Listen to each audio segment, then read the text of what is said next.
భగవంతుడు కావాలి అంటే వైరాగ్యం ఉంటే కానీ ఆ కబురు ఆడకూడదు, మాట్లాడకూడదు. అలాగైతే ఎలా అండి అంటే అయితే కొన్ని జన్మలు వాయిదా వేయి, ఇప్పుడు మాట్లాడుకోండి. నిన్నేమో బలవంత పెట్టారు ఆవిడ. అది కావాలంటే ఇది ఉండాలి, అంతే కదండి. మన ఊరికి వెళ్ళామంటే ఈ ఊరు వదిలేయాలి, అంతే కదా. నాకు ఈ ఊరు ఉండాలంటే ఆ ఊరు వెళ్తానంటే రాదు, ఈ ఊరు వదిలితే కానీ ఆ ఊరు రాదు. ఏం చేస్తాం? కానీ ఇతడు అలాంటి వాడు కాడు. ఇప్పుడు ఆ బాధ్యత ఉంది, ధర్మ బాధ్యత, ధార్మిక బాధ్యత. రాజుకి ధార్మిక బాధ్యత ఉంటుంది.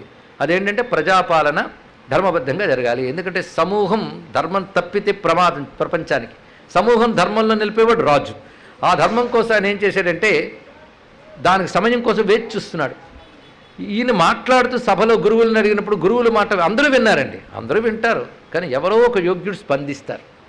అందులో ఒక వేశ్య ఉంది, ఆమె పేరు కామకళ. అప్పుడు వేశ్యాధర్మములు కూడా ఉండేవి తెలుసా. అవి చెప్పుకోవడానికి అవసరం లేదు, కానీ వాళ్ళకి అవి అవసరం. ఆ ధర్మములు వాళ్ళు పాటించేవాళ్ళు. పాటిస్తూ వేశ్యాధర్మం చేస్తే అది పాపపు వృత్తి అయినప్పటికీ అంత పాపం లేకుండా ఎప్పటికైనా తరించే అవకాశం ఉంటుంది. అంటే శాస్త్రం ప్రతి వాడికి వాడి దశలో తరించడానికి అవకాశం ఎంత ఇచ్చిందో చూడండి ఇక్కడ.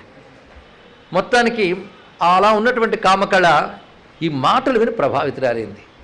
వెంటనే వైరాగ్యం కలిగింది ఆమెకి. అది అందరికీ కలగదండి. ఎన్నో వైరాగ్య పాఠాలు ఉపనిషత్తులు చెప్పినవి కూడా కంఠోపాఠం పెట్టగలరు, కానీ వైరాగ్యం కలగడం మహా కష్టం. యజ్ఞయాగాది క్రతువులు కూడా చేయించగలరు, వేదాన్ని అటు నుంచి ఇటు నుంచి వెళ్ళివేయగలరు. వైరాగ్యం కలగడం మాత్రం అత్యంత కష్టం. అది కలిగితే వాడు భాగ్యవంతుడు. సత్కర్మల వల్ల కలగవలసింది వైరాగ్యం, వైరాగ్యం వల్ల కలగవలసింది జ్ఞానం, జ్ఞానం వల్ల కలగవలసింది మోక్షం. ఇది తెలుసుకోవాల్సిన క్రమం ఇది ఇక్కడ. ఆ తల్లికి వైరాగ్యం కలిగింది. వెంటనే నేను ఎంత తప్పు పని చేశాను, ఈ శరీరం రూపం, ఈ రూపాన్ని నేను పోషణగా వాడుకున్నాను.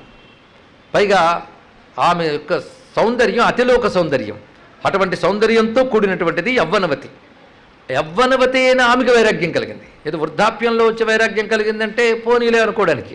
యవ్వనవతి అయిన ఆమెకు పైగా సకల కళా నైపుణ్యం కలిగినది. ఆమె అంటే నాట్యం వచ్చు, సంగీతం వచ్చు, సాహిత్యాది కళలు వచ్చు. అవన్నీ కూడా ఆకర్షణల కోసం ఆ వృత్తి వాళ్ళు అప్పట్లో వినియోగించుకునేవారు.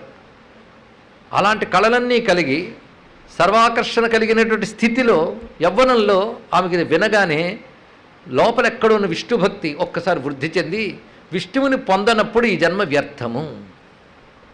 ఆ భావం కలగడమే కష్టమండి. విష్ణువుని పొందనప్పుడు ఈ జన్మ వ్యర్థము అనుకున్నటువంటి ఆమె ఒక్కసారిగా కాశీకి వెళ్ళాలని నిర్ణయించుకుని తన దగ్గరున్న ద్రవ్యాన్నంతటినీ కూడా దానాదులకు వినియోగించి కొంతపాటి ద్రవ్యాన్ని తీసుకుని కాశీకి వచ్చింది ఆవిడ.